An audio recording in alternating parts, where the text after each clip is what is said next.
Hey y'all, welcome back. Now listen kids, grassroots organizing really do be a struggle though. Especially when you're actually challenging the established power structures of the country, not backed by a bunch of rich people as you put a new freedom coat of paint over establishment politics like a certain other movement from this century. But occasionally, amidst all the doom and gloom that comes with being a leftist or a progressive, occasionally we catch a dub, folks. And today I'm here to talk about maybe the most substantive state-level victory that we've seen in decades. And that would be the string of DSA-backed victories at the Nevada Democratic Party state level. Candidates backed by the DSA and allied left-wing groups won all top party leadership positions, defeating candidates backed by former Senate Majority Leader Harry Reid, who has guided the state's Democratic Party for many years.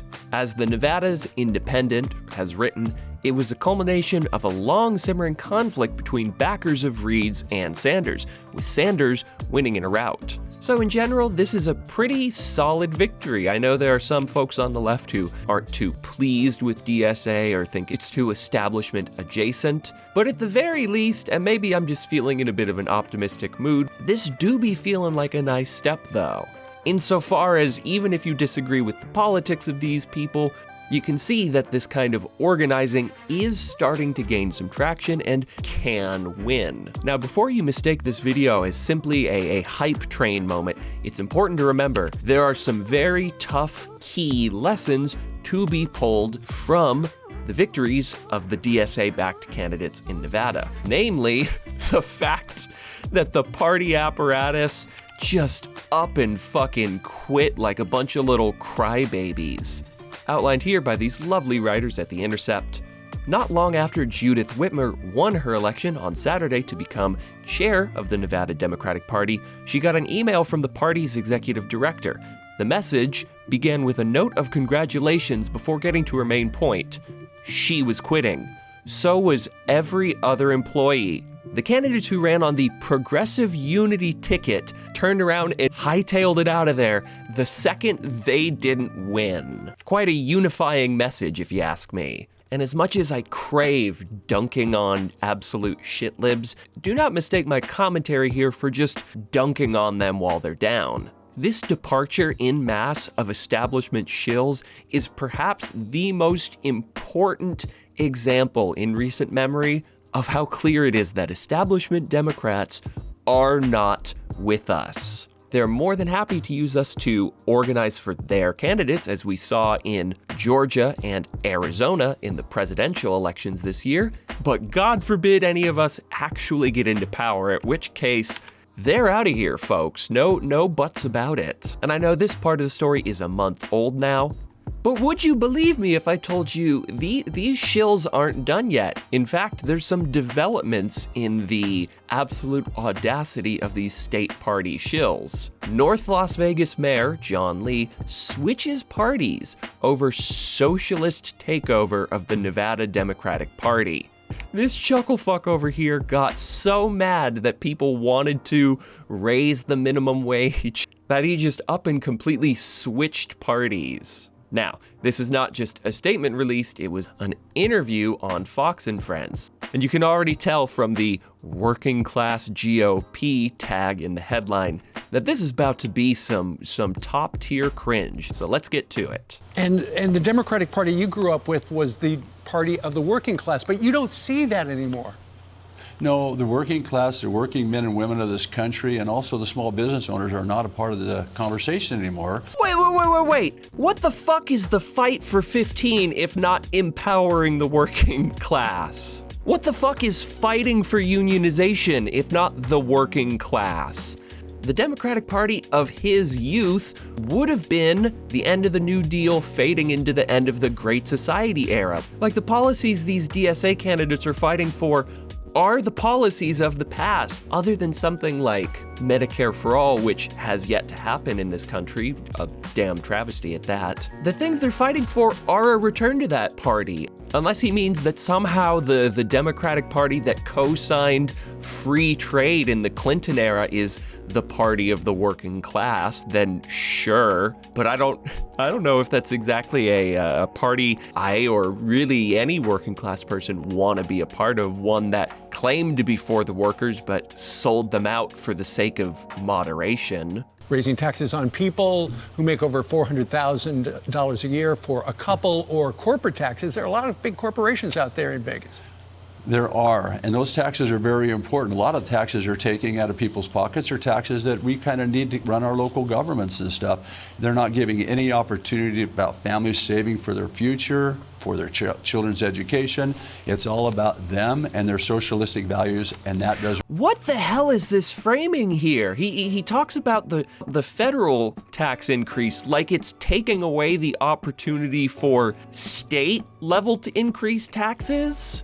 Like, if you want it, you just fucking increase them, dude. And notice, once again, even though Steve Ducey here explicitly mentioned that the taxes in question are only being raised on people who make $400,000 in a household or more, he still can't help but talk about it as taxing regular people, taxing the workers. Motherfucker, that's like 5% of the population here. But, you know, when you're a pro-life Democrat, a pro-gun Democrat, that's not really well known in the Democratic Party anymore. And so for me to hang on as long as I did, hoping the party would change, it didn't. It got worse. Okay. That just about confirms it. There's certainly a wider conversation to be had here, but this motherfucker right here is a Republican with a blue coat of paint, or I guess formerly was. If you're an elected official who's a pro-lifer, I just really don't have much interest in you being in our party. So good riddance, motherfucker. But more broadly, I think this is a great example to look at all of the ways in which, when push comes to shove, when it comes to battling or trying to own the socialists, look how quickly these establishment shills just completely adopt the Republican framing. Like I said a minute ago, when it comes to talking about taxes, all of a sudden it's, oh no, you're hurting working class Americans, even though the lead into the question explicitly mentioned that it's just fucking rich upper suburbanites. Even the framing of the working class party is again taking the GOP framing of to be working class means to leave me alone, which is such a weird argument. I don't see enough pushback to that. But this mayor changing parties, as well as the staff quitting after the DSA won, is the perfect reminder that these folks are not our friends, and that when push comes to shove, they will reveal themselves as the conservatives in a blue coat of paint that they really are. But let's be crystal fucking clear about the socialist Dems that took over the Democratic Party. Judith Whitmer is the lady that won the, I believe it was the chair election. Let's go down here to her election page, see what she's advocating for. A $15 minimum wage. Okay, that's a pretty benign, standard popular thing. Plenty would argue that that's the floor. That's not even the radical part of the conversation anymore. Improving public schools, criminal justice reform, renewable energy, protecting Planned Parenthood. What part of this is socialist exactly? None of it. It's all really basic, benign stuff, some of which, like the minimum wage, plenty of Republicans even agree with. Some of which, like renewable energy sources, plenty of Republicans agree with. This isn't in actuality radical, it's just radical for, again, the party that likes to feign progressivism, but when push comes to shove, will just actively support the party that has dominantly destroyed the working class. So really, I think that's the first big lesson we can take away from the victories of the DSA in Nevada. But secondly, I think it's a really clear example of how even in our modern age, with all of the media apparatus that gets in our way and the establishment powers that try to hold us down, organizing can still work.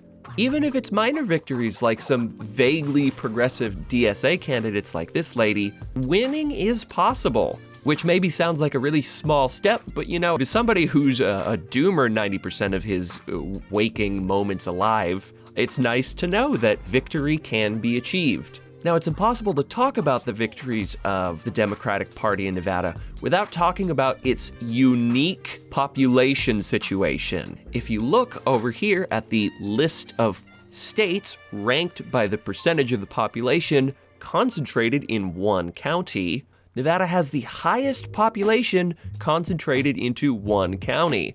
So for the DSA organizers in Nevada, it's a lot easier for billboards or targeted ads or organizing out in the street to convince the most people in the shortest amount of time. Like the bang for your buck is really strong given how concentrated everybody is. So for anyone interested, let's talk about what other states have close to this population density. Next up, you have Hawaii, which is just barely below it, with Honolulu County having about 70% of the state's population. And below that, which was a surprise to me, you have Arizona, with most of its population being in Maricopa County, and that's a pretty sizable number there. Now, if you go down the list a few states more, you very quickly drop off to barely a quarter of a state's population being in one single county. So the few other states above 50% are Rhode Island, which makes sense, it's very small, and Delaware, also very small. So that means a whopping total of 5 states have a population density concentrated in one county that benefits this kind of organizing. And there are only 8 states where the population is concentrated at least a third into one county. And one of those states is Utah, so you can just fucking cross that off the list for grassroots DSA organizing.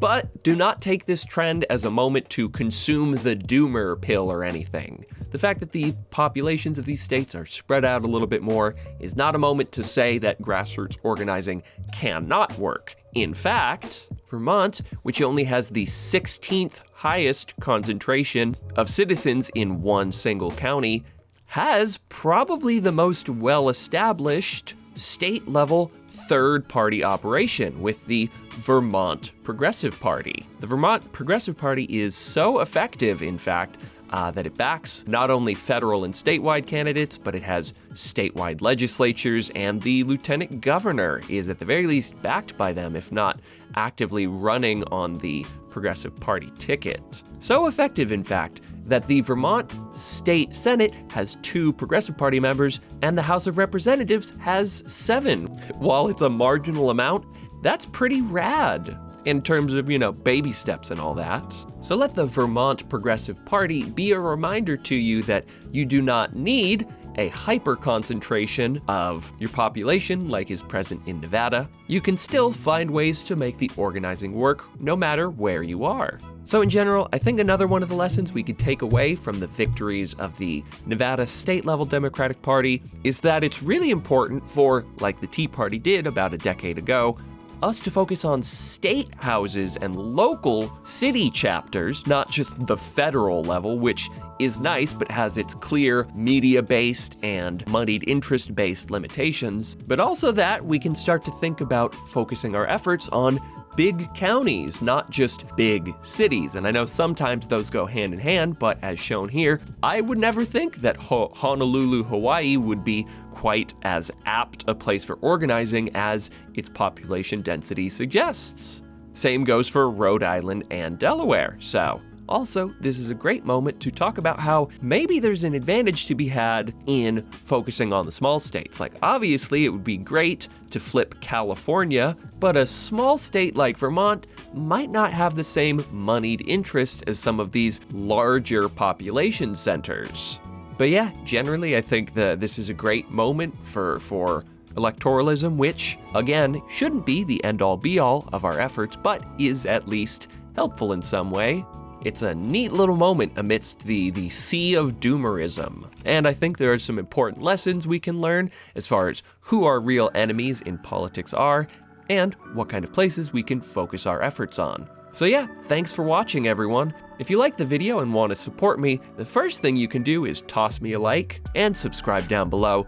But more importantly, you can join me over on Patreon. On top of generously supporting me, patrons get access to exclusive behind-the-scenes content, early versions of every single one of my video essays, and exclusive videos like this Q&A that I posted recently. So be sure to join me on Patreon if you want access to all those yummy, yummy little goodies. Thanks much, everyone, and I'll see you next time.